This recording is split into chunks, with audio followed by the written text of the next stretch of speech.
வணக்கம் மக்களே, நான் உங்கள் பாண்டிச்சேரி மீனோ பொண்ணு பேசுகிறேன். இன்றைக்கி நம்ம மத்தி மீனை பற்றி தாங்க பார்க்க வந்திருக்கோம். மத்தி மீனை சாப்பிட்றதுனால நமக்கு என்னென்ன நன்மைகள் கிடைக்குதுன்னு பார்க்கலாம் வாங்க. மத்தி மீனில் ஒமேகா 3 கொழுப்பு அமிலங்கள் இருக்கிறதுனால இதயம் மற்றும் மூளை வளர்ச்சி மற்றும் செயல்பாட்டுக்கு உதவியாக இருக்குது.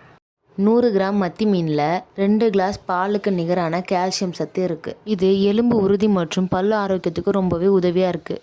விட்டமின் டி நோய் எதிர்ப்பு சக்தியை மேம்படுத்துது. 4 முட்டைகளை சாப்பிட்டா கிடைக்கிற புரதச்சத்து 100 கிராம் மத்தி மீன்லேயே இருக்குது. புரதச்சத்து தசை வளர்ச்சிக்கு முக்கியமான ஒன்றா இருக்குது. மத்தி மீனை வாரத்துக்கு ஒரு முறை சாப்பிட்டு வந்தால் சர்க்கரை நோய், கண் பார்வை, சரும ஆரோக்கியம், ஆஸ்துமா, மன ஆரோக்கியம், புற்றுநோய் செல்களை கூட அழிக்குதுன்னு சொல்கிறாங்க. அதிலும் முக்கியமாக கர்ப்பிணி பெண்கள் இந்த மீனை சாப்பிட்டு வந்தால் குழந்தையோட மூளை வளர்ச்சி மற்றும் குழந்தைக்கு தேவையான கால்சியம் சத்தை கொடுக்குது. மறக்காமல் எல்லாரும் வாரத்துக்கு ஒரு முறையாச்சு இந்த மத்தி மீனை எடுத்துக்கோங்க. மறக்காமல் ப்ரெக்னெண்ட்டாக இருக்க உங்கள் ஃப்ரெண்டுக்கு இந்த வீடியோவை ஷேர் பண்ணுங்கள். இதை போல் மீன்களை பற்றின தகவல்களுக்கு நம்ம பேஜை மறக்காமல் ஃபாலோ பண்ணுறங்க.